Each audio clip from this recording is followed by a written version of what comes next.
They've had leadership conferences or the beginning of year conferences. I can tell you, last night, you guys rocked the house. I can't imagine. I mean, I saw it last night. You guys dance, sing. Let me tell you, when I was at the Walt Disney Company, we hire about 400 singers and dancers. And in Asia, it is very hard to hire dancers or singers. A lot of parents don't want to raise their kid to be a dancer, right? Or a singer. It's hard to earn money. And so we go to Philippines a lot because the Filipinos have a beat. They just love dancing and singing. But last night, I found that you guys are even better. I should have told them to go to Malaysia, Singapore to hire dancers and singers. Wow. I was speaking to the NSDs this morning during breakfast. You guys, I have felt the most energy out of the 4 markets that I visited last week. The most energy. And I know deep in my heart when you feel a room, when you feel excitement, that something great is about to happen. I really believe that. Now this morning, your management team has asked me to talk about innovation. Now, when I hear the word innovation, it kind of sounds kind of boring, it's like technology stuff. But I'm going to try my best to weave a story with sprinkled here and there some words, innovation or being innovative. That's not my main theme. But this morning, I thought in the start of a new decade, the decade of 2020, in the next 10 years, what gives us hope? What gives us dream? And we're a company about dreams, right? Mary Kay said, I started this company to give women in the world a dream. And that's why we're here, and that's why we're here. Now, we're faced with a new decade. And if you think back with me in the last decade, now for me personally, I started the last decade with a company called the House of the Mouse. This year is the year of the rat, the mouse, right? I had a great time. I learned a lot. I learned working in a large company, multinational company with a very strong, recognized brand. Without even language, people know what Mickey Mouse is. And so I thought I was going to be there forever until one day when I'm tired of working, when I want to slow down, retire. But I didn't, think about what is the meaning of what I do. I manage business, I manage people, from, a few thousand here, a few thousand there. But as I was going through that journey the last decade, I began to ask myself, what is the meaning to my work? How do I make, other people find meaning and purpose in their lives? And so I think, if you think back the last 10 years, the journey that you've been, and all of you are leaders in the sales force, you lead over 60,000 independent beauty consultants. Between Singapore and Malaysia, 60,000 people depend on you, depend on the dream that you create, depend on you to tell them what to do and what to hope for. And they look to you, those 60,000, over 60,000 people. So what is it that this coming 10 years, what is the dream that you're going to give to them? How do you innovate, there's our word innovation, in the face of change? Now, every new year, people, speaker, all walks of life will talk about change, right? Every new year, people think about, what am I going to do this coming year? What are my goals, right? I'm going to lose weight, I'm going to exercise more, I'm going to, help my kids improve in school, whatever it is, do well in business. Everybody has goals and dreams. And as I think about, the next 10 years, this 10 years that we're confronted with, I think back to, in the change of technology, the change of innovation, because the word innovation, I'm trying to weave it by story, okay? Think back with me. I remember back in the 80s, the cell phone was really a brick. Remember? It was the size of a brick with antennas sticking out, okay? And then I think in the 90s came the flip phone, right? Now, my mother still uses the flip phone. She's in her 80s. And I tell you, it's harder and harder to find a flip phone to buy when it breaks. And then so in the 2000s is smartphones. Smartphones came out, and you and I are right now the generation of smartphone. But I tell you, I think this coming 10 years, from 4G to 5G, what you watch in the movies, Star Wars, and a hologram, Princess Leia suddenly appears. I think in the next 10 years, I'm not sure if the mobile phone that you and I are holding are going to be the device of communications. I may be able to sit somewhere halfway around the world and have a conversation over dinner with you here in Kuala Lumpur. And I can see you as a person in front of my eyes, and you can see me halfway around the world. 5G is 100 times faster than 4G. 100 times. That's change, that's innovation. Another word, innovation. Yesterday, I really appreciate Florinda for walking us through how she uses technology to get more customers, right? Through Facebook, through different platforms, social media, texting. That is very real. Now, there's one thing I wanted to kind of weave into the story, and being new, this is my 6th month with the company, okay? And so when you're new, you listen, you observe people. Those of you who've been here a long time, you kind of get used to the Mary Kay lifestyle, if you will, the Mary Kay way of doing things. So you're not very aware of change. And maybe in English, it's called you drank the Mary Kay Kool-Aid. Right? You're like, I believe in Mary Kay. Mary Kay is the best. But being a new person, I'm always watching to see, is it real? Are you real? And so there's some observations that I wanted to speak from my heart to you, because I think being genuine is what you want to hear from me. I don't have a PPT, but I want to share with you some observations. Now, I hear a lot in Mary Kay that there is a certain model, a way we do business. It's beauty classes, it's face-to-face, it's getting a group of 5, 10, 20 women together and having a skincare class. Now, nothing wrong with that. Mary Kay, back in the 1960s, she had to get into a car and drive somewhere to visit and meet with people, right? There was no internet back in the 1963 when she started the company. There was, TV was there, but there was no video conferencing, so she had to physically go, or physically people had to come to her to have a beauty class. And I hear a lot of, what I would call loyal, old school Mary Kayers that we do beauty classes, we do face-to-face. Nothing wrong with that. That's the technology and what was available to Mary Kay back in the 1960s. But you know what? You saw what Florinda showed us yesterday.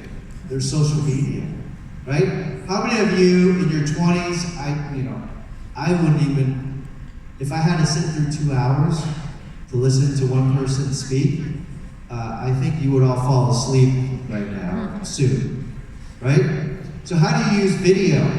How do you use social media to connect with people? My wife, amongst her friends, are called the Facebook Queen. And so my wife was born and raised in the United States. And the last 4 years, we moved from the US to Asia. It's her first time ever in Asia. She's Asian, but she thinks like an American. She's American. And so it was very hard at first to get used to, language, a new culture, without her friends. But you know what? Through Facebook, she connects with friends in Canada and the US. UK, Australia, all around the world. And they know what she eats, she knows where they went to, they take pictures, and they chat and they connect on Facebook. And so there's a whole following people, especially the decade that I worked at Disney. I always tell her, stop posting pictures. People think you live in a hotel every day, like a Disney hotel, think you live a fairy tale dream, because it's, oh wow, look at this amazing food, this dish, and look at, I was at the park, and I'm next to Mickey Mouse or characters or whatever, and we get free movie tickets to all of Disney movies. Star Wars opening, Marvel, and people think wow, you live you're living a dream. But life happens day to day. It's just she connects with people, so the world becomes smaller, and that's what innovation technology does. So those of you out there that you think the Mary Kay Way is only in-person beauty classes, I would challenge you in the next 10 years, maybe your beauty class is around a table looking at a hologram, an image of 5 people who are not physically there, but virtually there in front of you, in life size. Okay?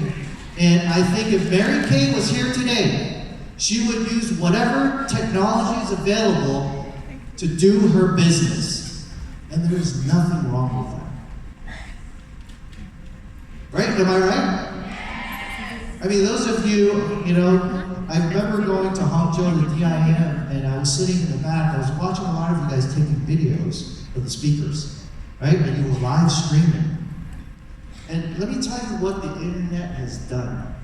And I'm going to weave into something that some of you have shared with me. I think to some of you may be a little sensitive, but I want to be truthful and honest to you.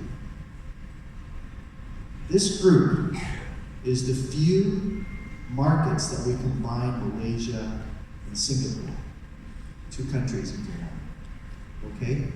Now you may ask, why do we do that? The obvious question is proximity, right? 2 countries are next to each other in the same region. Culturally, it's you could say in some ways similar, some ways it's not. Singapore is a very, very small country made up of a melting pot of cultures: Malay, Chinese, and Indian. And a lot of foreigners, expats from other parts of the world who live and work in Singapore. Malaysia is a little bit different, right? Your customers are different. Their ability to pay is different. Maybe their online social media, their age, what they're used to, their cultures are different. And so, but for sometimes you could say convenience or easier to manage, from a management perspective, we put the 2 countries together. But you and I know that they're different in a lot of ways. Okay? Now, what does it have to do with what I'm trying to say? But you know what? Technology changes how companies and markets organize themselves. Let me tell you something, that a lot of companies organized by countries, right? But the internet has broken the boundary of countries. I can live stream, I can talk to somebody, text somebody halfway around the world of a different culture, of a different country. Am I right? I can have a virtual class. Let me tell you what's happening in Hong Kong right now. A lot of you have seen the news. Hong Kong's got protests weekend after weekend. It feels like it just never ended. Do you know that our independent beauty consultants can't go out on the weekend because there's always a threat of protests? And usually the police say, hey, this afternoon at 2 o'clock, roughly around this area, we're going to start closing roads. We're going to start closing the metro, the MRT, so people rush home really quick. And so a lot of our beauty consultants say, I can't hold beauty classes. I can't go out to meet potential clients. Guess what they do? They have to use technology, right? They have to innovate, meaning they have to use a different method to do their business. So they use Zoom. Zoom is a video, kind of a real-time video meeting, chat kind of a tool, and they do it online. And you know what I found? I found that, thinking that, Hong Kong business is going to go like down. Every other business is at least 40 to 50% down, okay? Most retail, general retail, hotel is down even more because tourism, nobody wants to go to Hong Kong because they're afraid they're going to get stuck in protests. You want tea? But do you know that a Mary Kay Hong Kong business only went down single digits, so no more than 10%? Well, how does that happen? It's technology.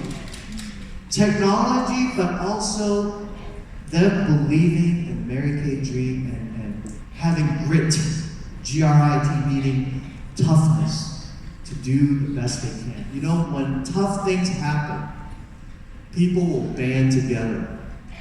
Last week, KK and I were at Philippines. Actually, last Saturday, Sunday, at their start of the year meeting, they call it Jump Start. So all of the sales directors and NSDs were there. I tell you, this past year, Philippines has had it really tough. If it isn't typhoon, it's earthquake. And last Sunday, KK and I got on the plane, we took off like about noontime, and I think a few hours after that, the volcano south of Manila erupted. So they shut the whole airport down for the next on and off for the next 2-3 days. And when we landed, I looked at the pictures and oh my God. I mean, the volcano ashes were spewing up like thousands of feet up in the air. So all the air traffic was stopped. And different parts of Manila, south of Manila, had to be evacuated. I mean, our beauty consultants can't catch a break in the Philippines. So I think back to us here, whether it's Singapore or Malaysia, is there a threat of natural disaster going on right now? No, it's pretty peaceful, great day today. Is there a threat of protest or war or civil unrest like Hong Kong? No.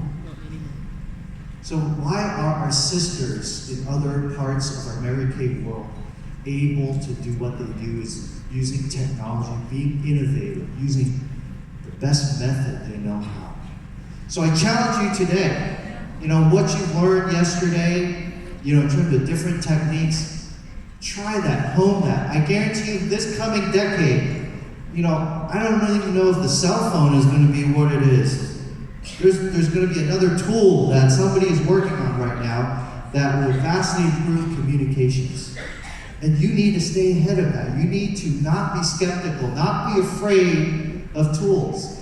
Those of you who've been in the business for a while, as you recruit younger beauty consultants, empower them, ask them, what are your friends, what software, what app do they use? How do you communicate? Empower them. Don't feel like, hey, I'm a 20-year experience, senior EESD or EESSD, or I'm an NSD and PhD or whatever. I know more than the young ones. Let me tell you, the future is the young ones. Yep. I travel a lot lately, so when I'm on the plane, I usually try to watch a movie of the culture and language that I'm going to. Okay. So for example, if I fly into China, I watch a Putonghua movie because I want to understand the culture, the language, So recently, I was flying, I think, out of Hong Kong, into Philippines. The Filipinos use English, right? So I watched a documentary, and the title of it, and I encourage you to go look at it. It's called General Magic. Okay.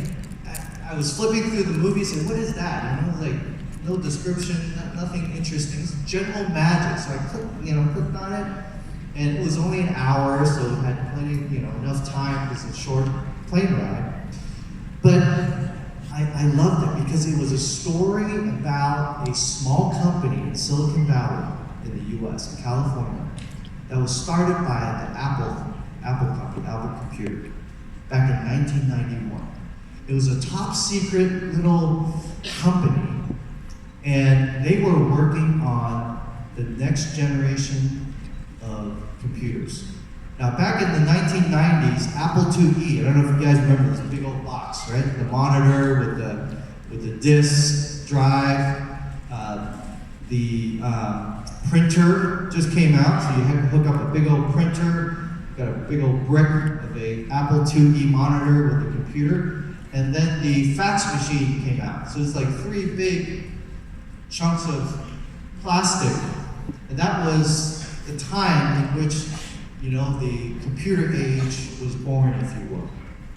But this company called General Magic was working on a little computer that's the size of probably thicker than your cell phone and my cell phone right now, but you know, kind of basically a mobile computer device. Back in 1991. And I think 10 years later, the first mobile phone came out. So what I'm telling you this is that in 10 years' time, technology will lead forward. And the people that you recruit, the customers that you talk to, will use different technology. And so you need to always pay attention to the youngest one amongst your group, because they're the ones who will lead the future in the next 10 years. And so always remember, we all will age, right? But you're gonna have to bring offsprings, bring customers in to fill that gap every 10 years so that the Mary Kay business and your business can continue. And the key to that is you having awareness and sensitivity to technology and how that's changing, and not be afraid of it. Now, let me transition a little bit. I think I talked enough about innovation.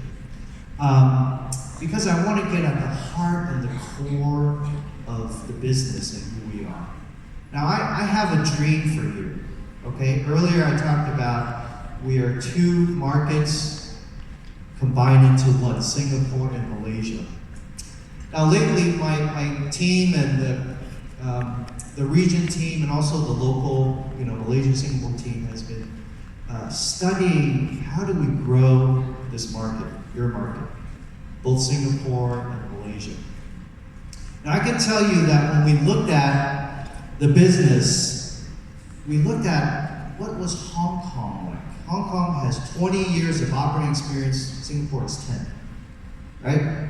So my dream for you is Hong Kong is similar to Singapore in a lot of ways. Actually, in the world stage and in Asia, Hong Kong and Singapore often compete with each other, right? They're small little kind of a space and a dot, next to a giant country. Hong Kong, China, and Singapore, Malaysia. But Hong Kong was able to grow 2 to 3 times what Singapore is today. Okay?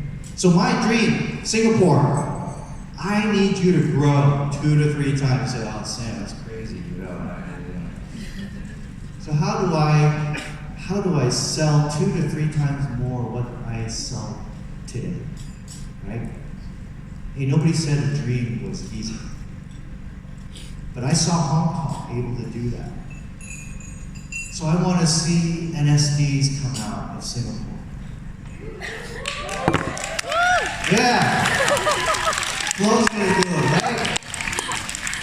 Not just one, I want to see 2, I want to see 3. People need to see symbols of success and people making it. So Singapore, I have a lot of hopes in you, and we're working hard. I want you to be patient. We as a company, we have a lot of hopes and dreams on Singapore. Malaysia,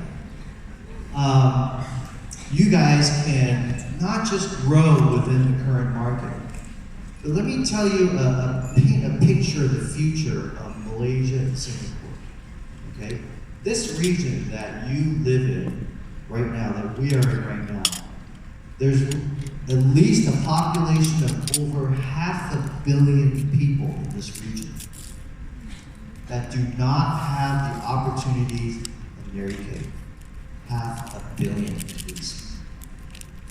You are only 60 million or so between Malaysia and Singapore, over 60 million.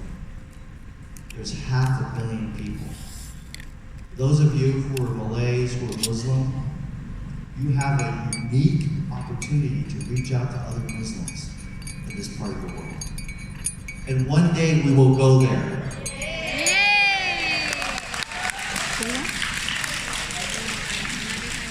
So do your business well. Learn the basics of selling.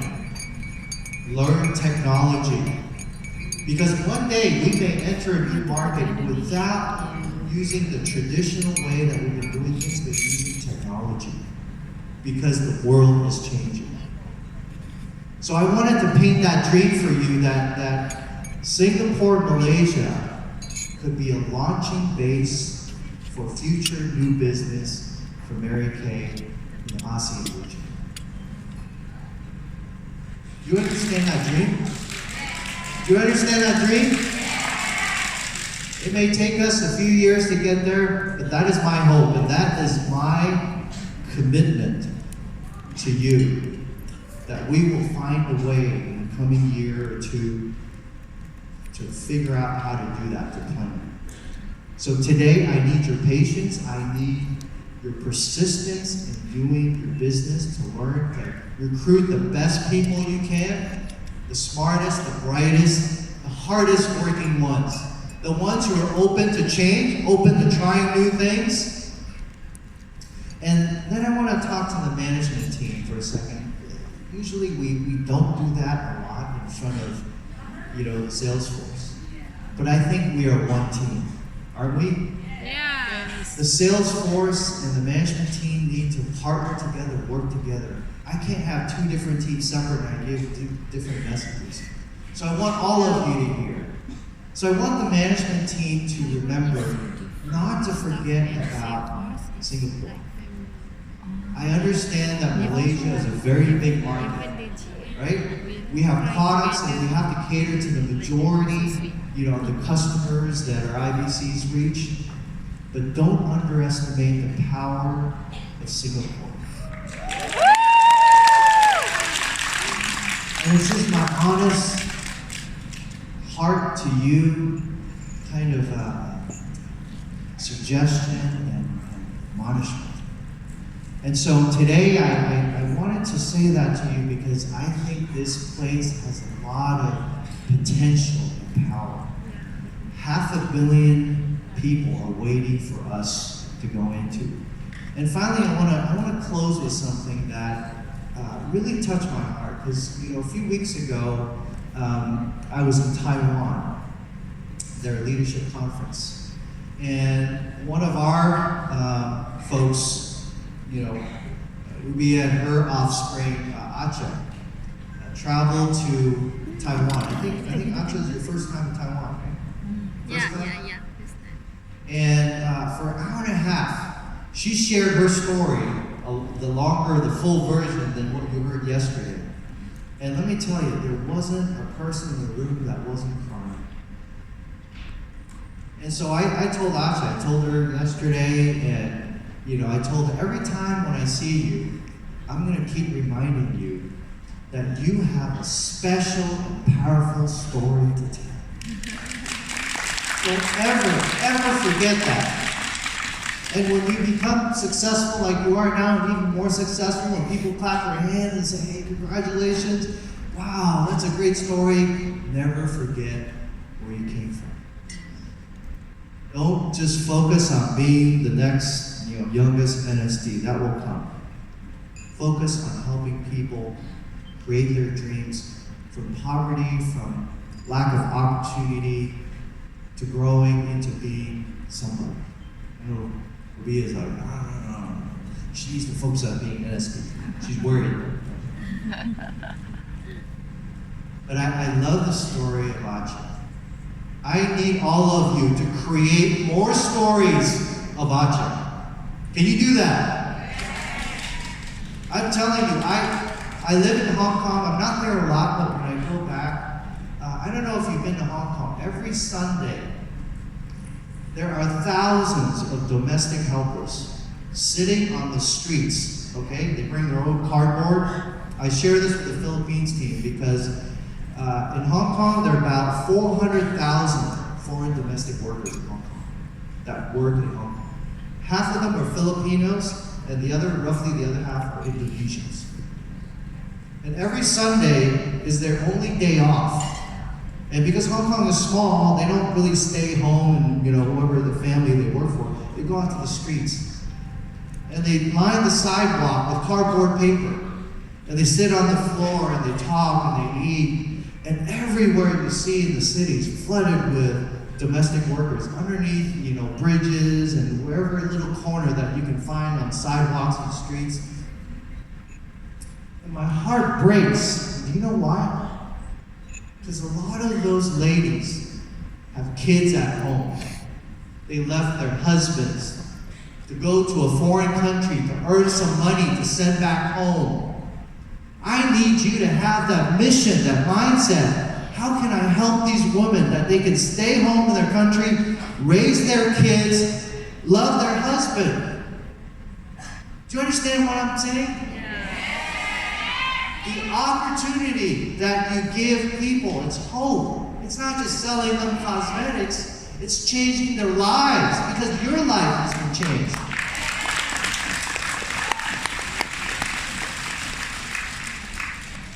This is the biggest reason, the biggest joy that brings me the short time that I've been with this company. That in the past at Disney, I gave kids one day of happiness and hope, forgetting about the problems of the world. One day in a theme park of joy. But at Mary Kay, I get a chance, you get a chance to give somebody happiness for the rest of their lives.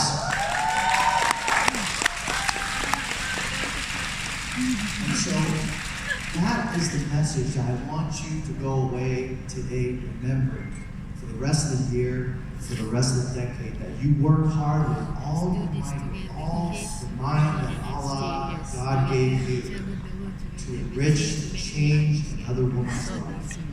And from it will flow riches, money, and opportunities, and hopefully, love at home and family. All those things will come. But you're, just like KK said yesterday, what is your goal? What is your mission? Why are you here? What's the purpose of your life? And so thank you so much in the beginning of the year to give me a chance to share with you from my heart what I see as a newcomer, as a stranger coming into our company now. It's my company too. But I watched you. I watched what you shared, the tears you shed, the transformation, the change that you tell, the story that you tell. And never forget that, because that is the most powerful thing. It doesn't matter what you sell. People need to see that you are a real person, a genuine person. They need to trust you, and then they will follow you. They will buy what it is that you sell, that you say that this is good product. But that shouldn't be the first thing. Our job is to change people's lives, to enrich women's lives. So thank you again. Happy New Year. Thank you, Sam, for your wonderful sharing and believing in us. Let's give him a big round of applause. With a leader with such big vision.